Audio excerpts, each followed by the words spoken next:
Welcome to the Gear Garage Live Show. This weekly YouTube show covers whitewater rafting, river safety, oh God, I lost my paddle, gear, and anything else Zach feels like rambling on about. Well, happy Tuesday and welcome to the Gear Garage Live Show. This is a show I try to do every week, normally at Tuesdays at 2 p.m., where I answer questions that have been submitted and just talk about things I want to talk about. It's intended as a YouTube show, but it's also a podcast. So if you want to just listen to the audio, that's great. I'll try to read the questions that I have so you hear them, but I'm bad at reading. So I recommend watching this as a YouTube show. And this is our agenda. And I just want to kind of get started with our agenda. We have a few sponsors of the show, and some of the sponsors are things I'm doing I want to talk about. And today, that's what I want to talk about is this online rowing class that we offer. And a lot of people want to take classes with us, and they're expensive. Not only are the classes are expensive, but you have to travel to the place, and it's kind of a vacation, but it's expensive. I would recommend, if you don't have a lot of money to spend on learning how to row, doing the online course and combining that with on-river practice. And we go have a lot of lessons in the online course, and we cover everything we cover in private instruction, class 3 schools, class 4 schools, and more in this online course. There's a few different offerings. One of them is a $400 rowing course, and there's some of these are free. You can just click them if you find it. It's whitewatereducation.com. The ones that say preview, you can just watch. So a lot of the safety ones I have as free, and you can just click them. It's sort of like Gear Garage. And a lot of these videos I've also done in Gear Garage as well. But we spent more time on them. We spent money on them in a lot of cases. We're not filmed the exact thing. And it's presented in order. So Gear Garage, it's probably impossible to find all the videos. You could go out and Google them all. But here, everything is presented in the right order, and it's organized really well in a learning platform. We pay for this learning platform that hosts all this stuff, and so and there's more than this. That's class 2 right there. There's class 3 videos, and some of these lessons are multiple videos. There's a lot to them. Class 4, and we even have a short section on class 5. And so this is a very comprehensive way to learn our philosophy and education on rowing. We put a lot of time into it. There's this. That's the big class. We know it's expensive, so we have a basics class for $95 that just goes through the class 3. I think the class 2 lessons. So it's just an introduction to it. And there's also what we call Foundations of Swiftwater Rescue, which has. Let me see if I can come down. It has, you can see what the lessons are here. And again, a lot of them are free. If it says preview, you can just log them at the site and watch them. But a lot of stuff about the equipment, about safety, knots, anchors, techniques, boat flipping, some fancy mechanical advantage stuff. So it doesn't replace a rescue class because you should do hands-on practice. But this is a lot of just the basic lecture stuff you would receive in a rescue class. It's knots, which you can practice at home. So you're ready for, if you want to show up to a rescue class prepared, you can spend $25 and go through all this, get the knots down, understand the techniques for flipping boats, understand scene safety. And it's only $25. We made this one as cheap as we could because it's valuable stuff. And know that we're still developing that one. It's a good deal because we're continually working on that one and adding content. It's actually probably out of development phase now. I need to update that and maybe raise the price. But anyway, that's what I'll talk about today before the show. And let's get into questions. We have a lot of questions today and some kind of long ones. So we're going to just jump right into it. The first one's about the Grand Canyon permit fees. And somebody wants to get my thoughts. And so I think if I remember right, Grand Canyon fees were $90 a person, and they're about to go for private trips, and they're about to go to 300 and something a person. And I do the Grand Canyon once every 5 years at most. I'm not somebody who's there all the time. And when I was living out of my car river guiding, that's a lot of money. But $300 for a Grand Canyon trip plus all the other things, it's a lot of money. would have kept me from going? I don't know. I can't remember what that was like living in my car. Probably still would have figured out how to go. It's hard to say. I don't think this permit fee, and again, I forget what it's like to live out of a car, or not have much money. So it's hard to relate, but it seems like people can afford extra money to go on a Grand Canyon trip, an extra few $100. That's just my guess. I don't know. I don't see this keeping people from going. I do want to point out that the park is probably subsidizing Grand Canyon trips right now on the private side. On the commercial side, the commercial outfitters pay a lot of fees. They pay as much as 22%. They have a sliding scale, depends on their gross. So they pay up to 22% of their income to the Park Service. Every single person that goes in the Grand Canyon commercially pays a percent of their money goes to the park. And it's a sizable amount of money. And I don't know how much it generates, but it definitely pays for, I'm pretty sure, the services that are provided to outfitters. And those services would be like law enforcement, would be potential helicopter evacuation if somebody gets hurt or something happens. That's having a ranger put in to explain important rules, just administering permits, things like that. Privately, I don't think private boaters are covering the costs of what the Grand Canyon National Park is providing. And just let me go back a second. I just remembered something. I'm somebody who believes like we should be allowed to do what we want in our national parks and our parks, and we shouldn't have to pay for them. It seems kind of ridiculous to me that we have to pay when I have to pay $25 to get my car into a national park. That is incredibly frustrating to me. When I have to pay $20, $30 to camp on Forest Service land, that's incredibly frustrating to me. The problem is, like, I'm a pretty responsible camper. There's people that are idiots out there that poop everywhere, leave trash, and then these agencies have to pick up after them. And so we all have to cover the cost of sanitation, law enforcement, trash. And so if you want a campground that has some sort of law enforcement presence, some sort of trash, some sort of toilet, you probably do need to pay, unfortunately.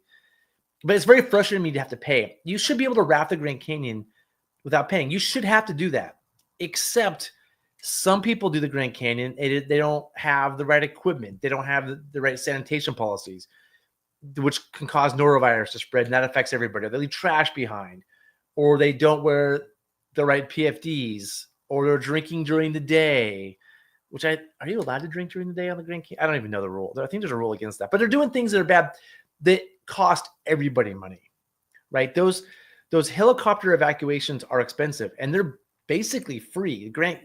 In the Grand Canyon, if you get hurt, a helicopter will come save you.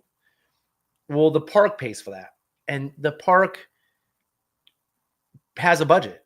And so I could see why the park recognizes that because they have to spend so much money on law enforcement and evacuations and rangers, that they should charge private boaters accordingly.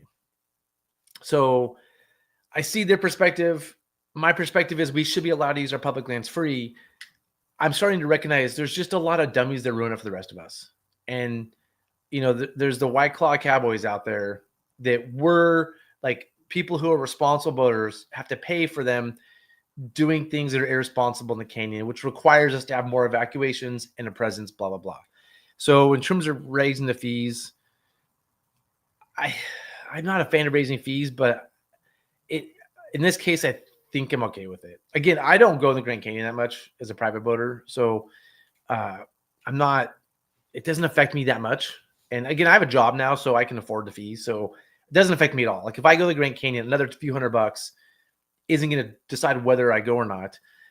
It's the principle of it. And when I recognize what I get for it, which is the Grand Canyon paying attention to boaters that put in, and if I get hurt, a helicopter will come and get me out. The value is definitely there. So those are my thoughts. If anybody else has thoughts, throw them in the comments. I love the comments. But yeah, that's where I'm at on that.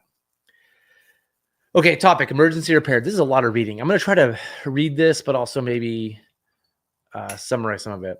I had a wake-up call last Sunday on the Tilton River when we sliced a tube open. So everybody knows the Tilton is, I think this is the section It's a class 4-ish section of river in Washington. It's beautiful, awesome rapids. It's famous for having wood drop in it here and there, but a really special river up in Washington. It happened shortly after entering the gorge above Leap of Faith and committing ourselves to the gorge ahead. I've done it once. I don't remember the name of the rapids, but I think Leap of Faith is a rapid on the section I'm thinking of. Had we run into any other problems that day, it could have easily compounded into a cold night in an unplanned bivvy. Yeah, and like when I go boating, especially in the winter like this in bigger groups, I am really conscientious about time because and in the morning, if we get people show up late and then they have to go get a latte and then we get to put in, they're getting really slow to get ready, and then somebody gives a long talk and we don't put it until noon in the winter day. I'm really frustrated because I have been a part of several bivouac situations, hiking out in the dark situations, and I'm hypersensitive to winter boating and getting late starts. And then if you get a late start and you throw in a 90-minute equipment repair, a wrap, like it goes from it goes to a serious hazard. Like staying out overnight on a river like this is a hazard. It's dangerous and it's going to freak a lot of people out. So when I hear that, I hear like something could have compounded a cold night. That's a thing that can really happen. If I'm going to go on a trip like this, if we're not launching by like 10 a.m., I might just turn around and go home. Like I don't want to be a part of these things. I've done it enough personally. Okay, so anyway, our attempts at repair the boat were mostly a failure and waste of daylight. Terraid just wasn't sticking. Type A and a hypalon high side. Despite our best efforts to clean and dry the surface area, it would not adhere. We ultimately used a speedy stitcher to sew the gash closed. We helped keep water out, but it did not hold air. We finished the run with a single deflated chamber in the stern. This is surprising to me. It's a bummer when you're trying to, like, oh man, you repair something and it doesn't work and you have to redo it. That's time ticking. And again, frustrating. Type A Terraid should stick to hypalon high side. I'm surprised to hear that, honestly. I'm surprised to hear that. And one thing, if it's a big enough gash, and there's a photo we're about to look at, if you can get terraid on the inside and then do an outside patch, that works pretty well if it's a big gash. But you're saying it's just not sticking, which is really interesting to me. Maybe it was bad terraid. Maybe it was really cold, and for some, I haven't done a whole lot of terraid in really cold conditions. But honestly, like, I'm surprised. Terraid should work.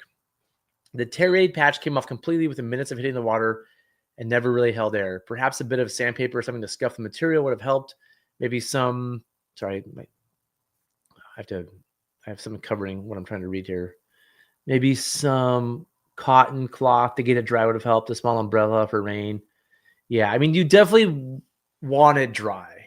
And so getting some cotton, really making sure it's dry, I think is key. If it's wet, obviously it's hard to adhere. Cleaning helps for sure. So I think when using terraid, cleaning, I bet a little bit of heat would help. Like if you had like a little, in my safety kit, we'll pull mine in a second. I have like a little torch to start fires, but just a little bit of heat might have helped. Like maybe get the surface of the boat. It's really cold out right now. I should go practice terraid, like attaching it outside to see, maybe heating up the fabric a little bit. Don't burn it, don't melt it, because then it's just more expensive to repair. But like just heating it up might help. I don't think scuffing it's a good idea. You scuff it up when you're doing glue, but I don't think when you're doing terraid you want to scuff it up. A small umbrella, yes. If it's raining and you're trying to do terraid, you can just really never get it dry. The terraid patch came off completely within minutes of hitting the water and never really held air. Yeah. And it could be the pressure. Like if you put a terraid patch on too, like don't pump it up all the way. You want it a little bit saggy so it's not pushing on it too much. I have to really be there to understand what happened. But I've had really good luck with terraid in these situations. Okay, and here's a picture of it right here. That's a pretty big gash. And so a gash like that, I would say needs an inside and outside patch. So, I mean, what you do is you open you cut a piece of terraid and you delicately put it through the hole on the ground, and then you put the material on that tear aid. It's a delicate situation, but then the air, when you pump it up, is pushing against that, right, against the boat instead of pushing out the hole to push the tear aid off. So I would do inside outside, tear it on the inside, tear it on the outside, and usually it's also hard to get the outside dry. And I'm looking at it right now. I mean, I see drops of water around there, so I mean, it doesn't look dry to me like that. But anyway, let's get back to the rest of the question. So on a tear like that, inside outside tear aid, I wouldn't expect just outside tear aid to last unless you had the tube a bit soggy and we're really careful with it. Okay, we also had an unexpected wood portage and a close call on a pin rock in final Boulder Garden Rapid. If you're interested in a full breakdown of a 2.5 minute edit, I'm going to bring the edit up in a second because it's pretty cool. And you're not offended by constructive criticism. Awesome. I can just torch you. That's great. Thank you. But this is the thing. This is exactly the thing. On those winter trips, when it gets dark at like 5, if you get your late start and you put a hole in something and somebody gets stuck on a rock and there's a log portage and the group is big, the bigger groups are unwieldy, you get messy real quick.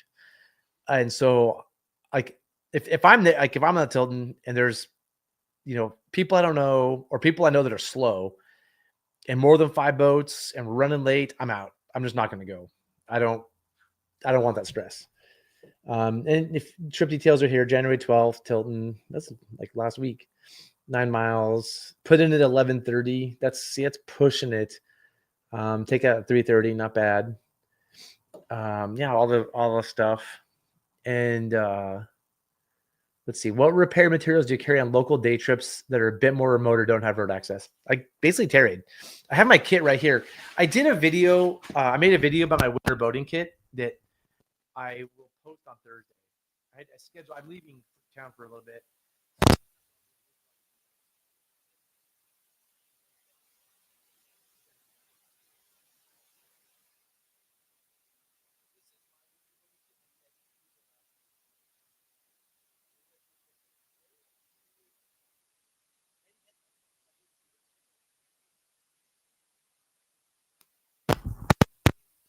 Can you guys not hear me? Oh man, my whole computer is a mess today. Hold on. Let's see. Mic check. Can you guys hear me?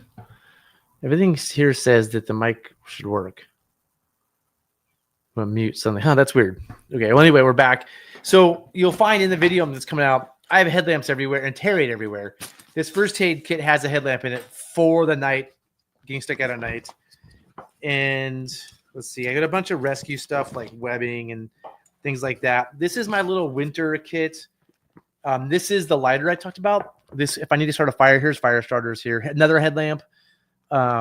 This I might use this little soda thing to maybe heat up the material before putting tear aid. But you got to be careful. And again, the second headlamp. Headlamps are nice. And fire starters if you're stuck at night. And in here somewhere is my little repair kit. And this is my repair kit. And all that's in here there's duct tape and tear aid. So the tear aid's not in here. I'm not going to open this up for everybody right now because you watch the video. This is all the tools you need. So as important as tear aid, you need spare spinning things, oarlocks. I have a spare pin for pins and clips. I have like a channel locks, several wrenches, screwdrivers. I have all kinds of tools, things to fix metal things. It's just full of metal tools. They just pull one random thing out. Scissors to cut tear aid. It also helps to, like, on the tear aid, cut a little rounded corners. And so having scissors to cut it really helps. Let me pull one more random thing out. Oh, this is a ratchet with a 1/2 inch socket. 1/2 inch is what the NRS frames use. So, like, as important as fixing the raft, it's fixing all the frame and the oars and things that break like that. So, okay, so going back to the question here was blah, blah, blah. We had an unexpected wood portage. Oh, wait. Any tips or tricks for emergency repairs, particularly tear aid? Inside, outside patches, maybe heat it up. Cut round the corners. Because if a square corner hits something, it'll pull it off. Maybe wait a tiny bit, although type A tear aid has an immediate bonding time. So don't wait too long. What are we missing? I mean, I think you did it right. And then what could we have done better besides not hitting the rock to start with? Yeah, that would be the big one to me. Don't hit the rock. Yeah. And you ended up doing a good job. I mean, sewing this is no easy task. And that took time too. And I've been out there before. We just didn't even sew it. We just let it roll. Like, even if it gets full of water, like, I mean, this sewing is better than not sewing it. But if daylight's going away, I might just let it rip even without doing that. Oh, and going back to one thing with the inside patch with tear aid is I've seen repair people make the hole bigger so they can get the tear aid in there. So if your hole is like this, if your hole is like 4 inches and you can't get the tear aid in for the inside patch, make it 6 inches, and a tear aid patch, an inside patch with 6 inches is better than just an outside patch for a 4-inch tear, which is an interesting thing to think about. So say back to the question. I think I answered everything. Yeah, I think you guys, I mean, you did what you did. I really think the tear aid should have worked. And I'd highly recommend practicing with tear aid, on your own. I have some thwarts out back that we use for our classes that have holes in them. And I put tear aid in our class 4 schools. We put tear aid on them. We put big holes in them and practice with them, but it's always in warmth. I've never done it in cold. So maybe I'll do it in cold and report back to you. Okay, so I have the video here, and I say we watch it. And I think I need to put my headphones on because it's going to maybe have to be aware of. Is there audio? I'm going to turn the audio off. Then I have to wear the headphones. So this is the paddle boat, turns out. Tilton. Yeah, this is the section of Tilton I've done. This is, I think if I remember right, that like you're in like the first rapid right now, the first big rapid, a couple miles down. And yeah. If I'm going to critique it, it's weird for me to not have a guide back right, or somebody in the back. It's hard to control the boat like this. Like having 4 people in the same spots, unless all 4 know exactly here. I think this is the hit. Yeah, that shouldn't have happened. That shouldn't happen. Like, this is not a hard rapid. Like right here, you're coming in. There's the cat boat right there. There's another rapid. That was a close one. It's really hard, like I said, to control a paddle boat from that position. I would want somebody in the very back who can be doing big draws, big pries, that can be working on the angle of the boat and having a vision for what's going on. I'm not sure if there's a guide in charge of this. There's no guide in charge of this. It's kind of a mess. But if there is, it's really hard to control the boat from that middle section. And it looks like people are paddling together. I mean, there's a rock down there on the far left. You're turning sideways. You shouldn't be sideways. You shouldn't be pointed left when there's a rock down there. At this point, like, I'm already nervous you're going to hit the rock because, yeah, you shouldn't be pointed to the left. But you're going down, out of control. A really good guide at this point could like swing the boat around on their own, like swing all the way around. It's called a forward paddle away, right? If you're in the back of the boat, you can do a huge. If you're on the right, do a huge pry, swing the bow, point to the right, and just forward paddle to the right away from the wall. But none of that's happening. And I'm surprised that popped the boat. I've hit way more rocks, way harder than that. It could have been bad luck. It could be that spot has just a sharp rock.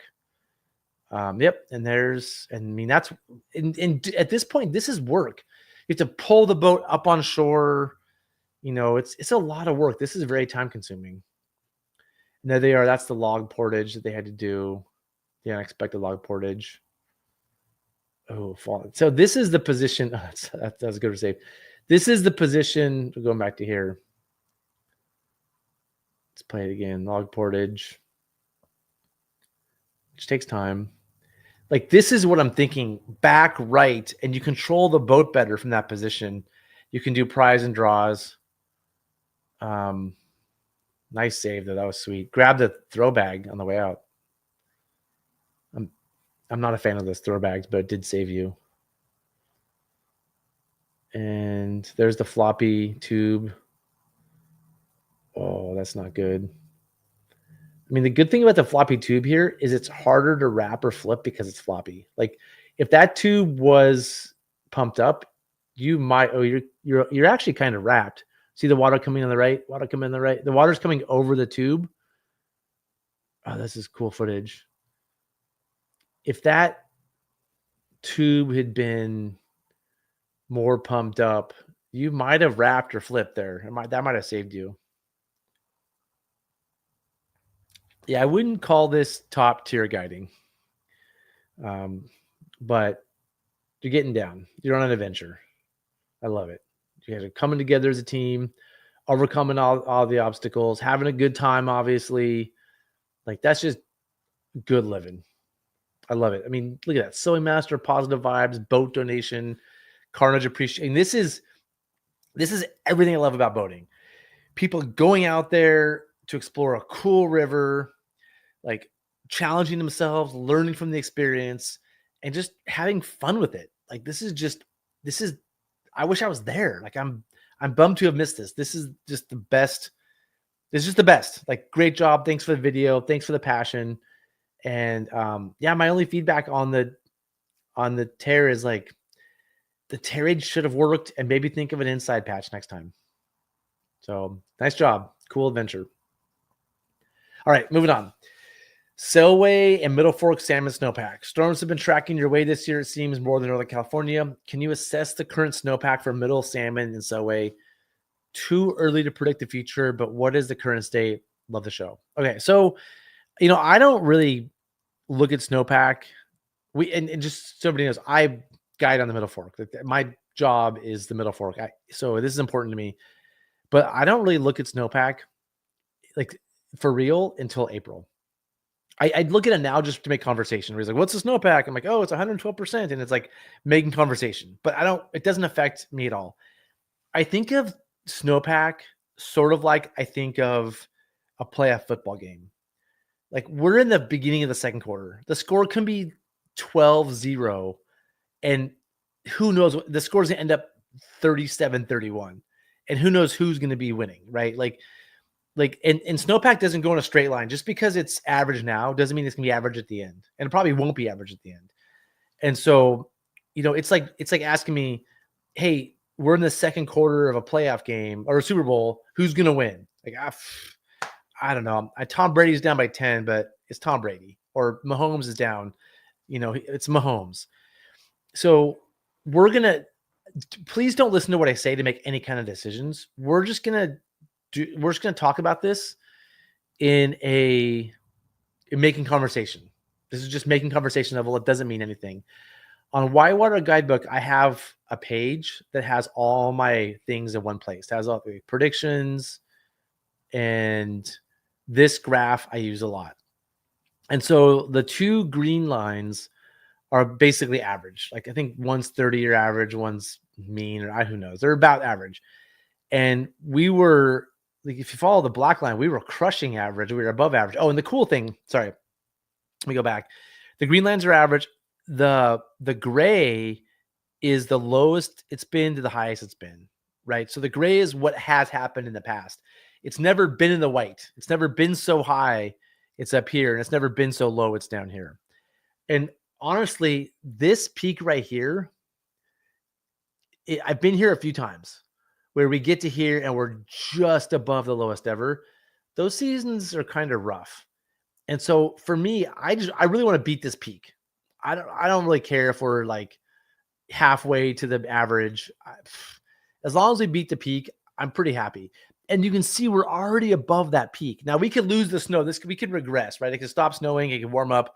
We could regress down to the peak. But even though we're average right now, we have enough snowpack so far that we've beat this minimum peak. So I'm pretty happy. As an outfitter, my goal is to be between 80 and 120% of normal, because higher than 120%, there starts to be nervousness about the safety on the earlier trips. And lower, of course, just means August is expensive because we have to fly a lot and we break stuff and it's just hard on people.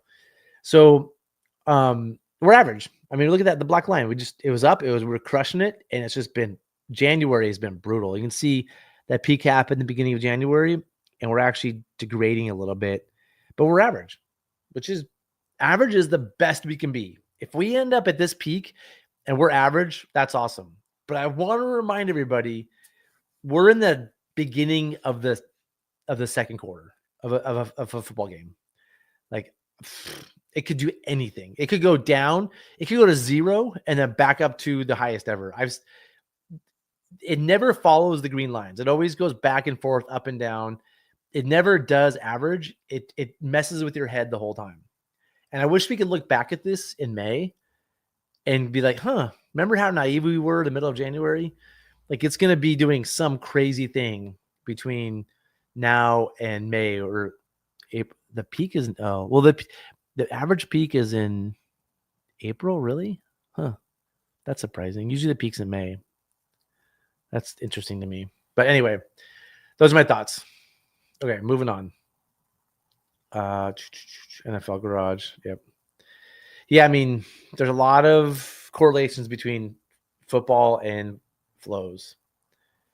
Cool. And this page you can find on Whitewater Guidebook. If you go to even Bucket List, go to Middle Fork of the Salmon, and just click that flow button right there. It takes you to it. Like, I make this available for everybody. There used to be right here a Idaho snow water equivalent map that was really cool, but they took it away. So we just have these 3 graphs that are really helpful and links to more reports and things, just stuff, information I use. All right, back to here. Back to the questions. All right, setting safety. I think this is the last question. Yeah, last question. Hi, I'm 75 and a 40-year rafter. Last October, myself and another rafter and an IKer boated the lower salmon. The river was 3130 CFS on the day we went through Snow Hole. At that level, I believe it's a 4+. There was no visible clear line through. We figured our best was to get as far river right as possible. I made it through and into the eddy at the bottom right. Before I keep reading, I want to point out, I've never done the lower salmon. I have no idea what Snow Hole looks like. And I'm pretty sure it's not class 4+. I'm pretty sure. But from the little bit I know about the lower salmon, it might be class 4, but I don't think it's 4+.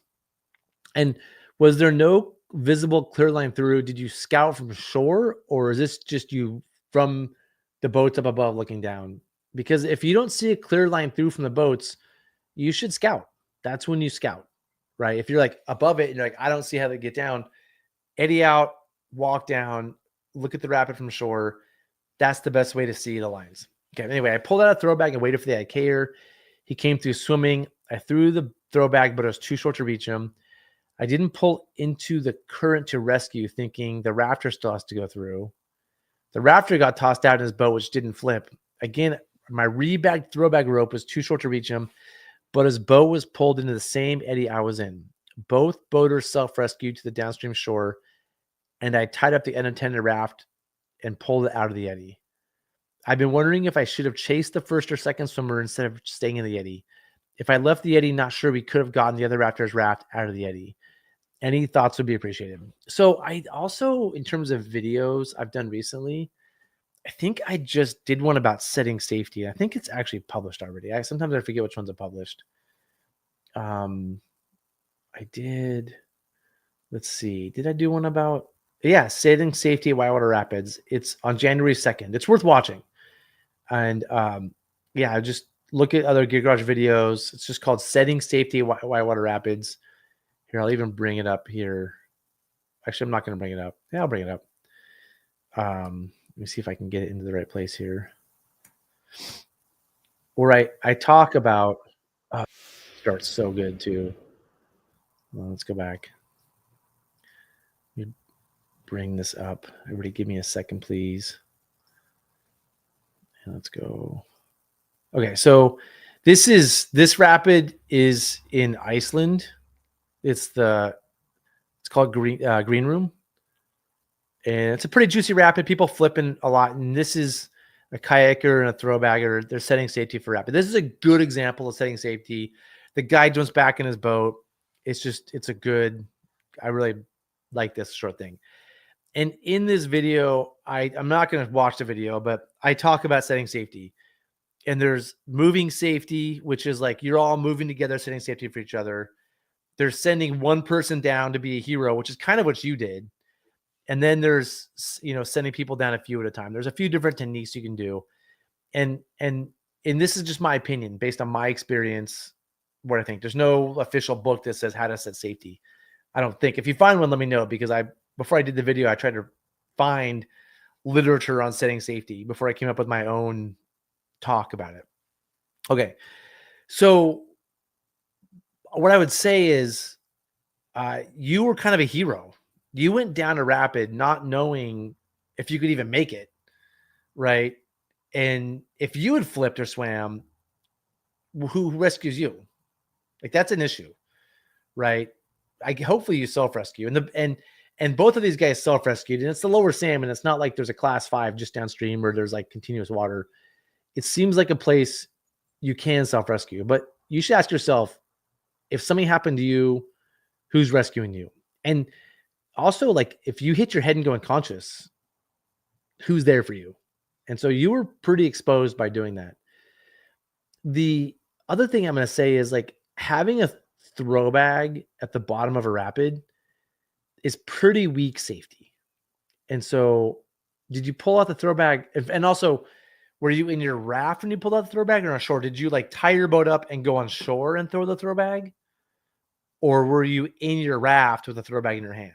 I'm going to say, if you were in your raft with a throw bag in your hand, that's dangerous. Like, people have died that way because you throw the bag to the person, you start pulling them in, but then the boat starts doing weird things and there's tangles with the rope. And sometimes you let go of the rope and the person is tangled in the rope. And so if your boat's tied to shore, I'd say, sure, you can throw a bag from your boat. But if you're just floating in the eddy, I wouldn't recommend throwing a throw bag. I would say your best safety is you and your boat.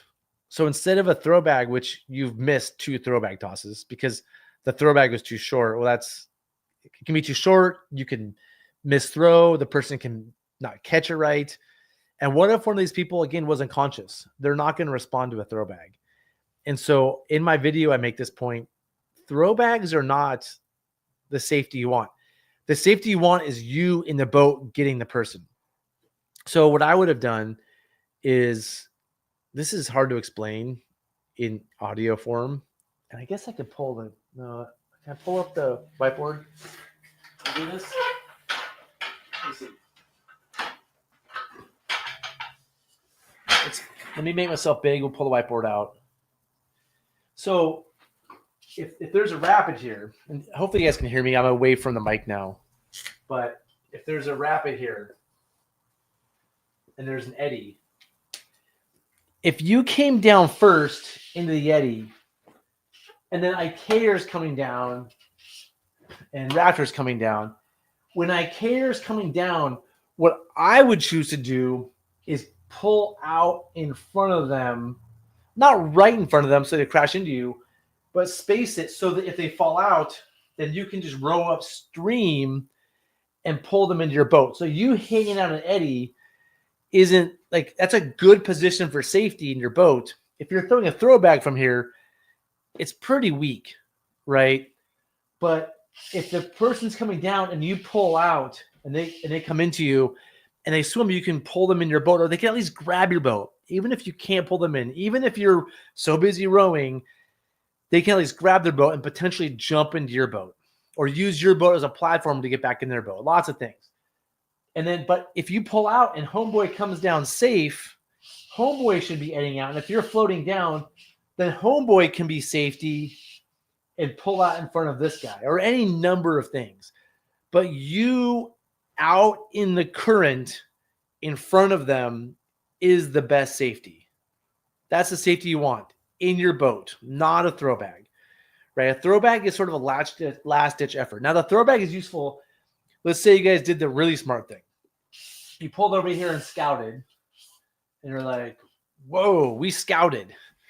And you went down and go, that's a big rapid. Maybe somebody hangs out down here with a throw bag somewhere smart on shore so that when you come down, you at least have some safety. We do recognize that it's bad safety because you missed 2 throws. Homeboy might too. But when I said you came down first, if something had happened to you, and again, you go unconscious for some reason, that's a bad thing. But if something happens to you, you have no safety. If you had scouted, you could have had at least something, which is dude with a throw bag, right? Which is something. Then you come down, catch the eddy. Homeboy comes back up here. Homeboy runs down. You pull out in front of him. And then you guys figure out how to be safety for the third person and fourth person and fifth person. So my main point here would be your best safety. When you said let's go back to your to the topic here. When this is about setting safety, in my opinion, and watch the video because I go over this pretty clearly, your best safety is a person in a boat going to get the thing. I think the reason a lot of people think that a throw bag is good safety is because they're taking rescue classes from land-based rescuers. And when I say land-based rescuers, I mean like firefighters, first responders, search and rescue. Those people, when they get to a scene, they only have throw bags. They have themselves and throw bags. And they have like PFDs that you can tie a little rope to and jump in the river and save people. They don't, and sometimes they have boats. They do have boats sometimes, but rarely, right? Most of their things are them with ropes. And so the techniques a lot of people learn, and as boaters, we take classes from non-boaters, and they're just like rope, rope, rope, rope. Every swimmer means a rope, right?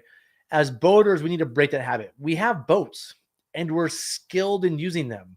So our boat should be the rescue vessel when appropriate, instead of ropes, which are dangerous. Those are my thoughts on that. I would love to get, if anybody has opinions on this, like if I'm wrong, tell me. I've been thinking about this a lot because I keep seeing people in situations throw ropes they should not be throwing. And I watched them. I'm like, what are you going to do when the person grabs it? Like, where are they going to go? And you're not set up to have them, to hold on to them. Like, I just see a lot of errant rope throws through in person and through video. I see more bad, poorly thought out throws than good throws in the real world. And so I'm pretty anti throw bags. No, throwbacks are, I shouldn't say that. Throwbacks are probably our best tool. They're a great tool for a lot of things. I mean, it's not just getting swimmers out of the water. It's like getting a rope to a boat. It's hanging your clothes in camp. There's a bunch of uses for throwbacks, whether they're like rescue or they're just like, I need a rope for a tarp. But we should be in the habit of using our boats for safety, primarily when appropriate.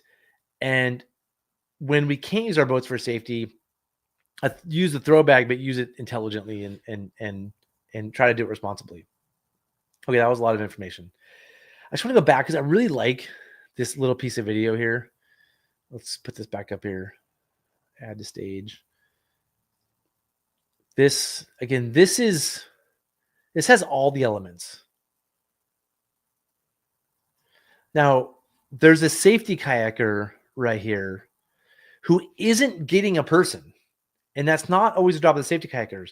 The safety kayaker is giving information. Swim here, swim there, get in the boat, right? The safety kayaker is there for moral support, right? There's one guide in the water right down here. This is Tarzan. He's a heroic, legendary Nepalese guide. This is Hunter, too. Hunter's in Nepal, who's an amazing safety kayaker. And there's 1, 2, 3, 4, 6 swimmers. And here's Mark. His boat's already come down, and Hunter was his safety. And he's prepared himself in a location he knows as with a throw bag. And Mark is a ninja with a throw bag. Like this, he's making throws not everybody can make. So there's so much happening here. Watch this. Oh, I gotta press play over there. What? Let's see what works. Well, Mark just dumped a rope down to that person. and can save that person. The guide over here, Tarzan's getting back in the boat. He's self-rescuing himself so he can rescue the rest of the people. Now watch this. Mark is using one end of the throw bag. He just took whatever it was, 15 feet, and just threw 15 feet of rope. Already has one person on, right? And now is throwing the throw bag for a second person who's going to get away from things. With one throw bag, Mark has two people. He's in a stable position and has a hold of them. Let's go back to this. Now, Tarzan over here is going to start pulling people in with Hunter's assistance. So, like, Mark has these three people under control. This person's going to, eventually climb on the rock or whatever, hopefully. And then Tarzan's going to pull these four people in. Hunter will probably never touch a person. His job is to maintain downstream safety, right? He's that person. Nobody's going to get ahead of him. And I think that's a key thing. Like, once a swimmer passes you as the lead boat, that person's super exposed. So Hunter in this video could say he even taps that person because he's such a good safety kayaker. Watch him. He even taps that person and pushes them a little bit to the raft, right? And now he's thinking, okay, I'm going to go downstream and maintain ultimate downstream safety. I don't need to rescue a person. I'm here to provide a downstream safety net, and I'm here to tell people where to go, what to do. Now, Tarzan's going to pull, looks like 3 people in the raft. Mark's going to get 3 people on shore, and they don't even need Hunter other than moral support. So this is a really good example of downstream safety. So, okay. So back to the question. I think I covered it. I've been wondering if I should have chased the first or second swimmer instead of staying in the eddy. You should, our goal should be to provide a downstream safety net for everybody. And so I would have chased the first swimmer. Yeah. The second swimmer will eventually come to you. And so I would have chased the first swimmer. Do not let a swimmer pass you. If you're you don't want a swimmer to pass you again, because who knows where they're going to go. It's the lower salmon. It's probably flat. They're probably just going to swim to shore, but you do not want a swimmer ahead of you. And then there's one other comment here. If I had left the eddy, not sure if we could have gotten the other rafters raft out of the eddy. Oh, you could have. Yeah. You could have. But remember, people over equipment. Let's take care of people first. Let's get people out of the water and safe. You'll figure the raft out. I don't know the rapid, and there's some rapids where it's really hard to get them out of eddies, but I think you'll figure it out. I think I would focus on people first. And again, that ultimate downstream safety, make sure no people swim by you in there. Okay, cool. I think we're done. That was a lot of questions, a lot of topics.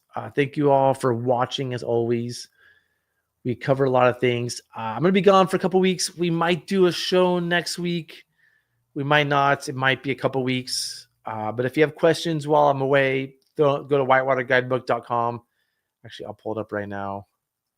Go to Whitewater Guidebook. And if you see the Gear Garage tab, hit ask a question. Throw a question in there. That's the best place to ask us questions because we catalog them and we get them ready for the shows. So please ask a question. And as always, thanks for watching the show. Thanks for all the commenters. And we'll see you next time.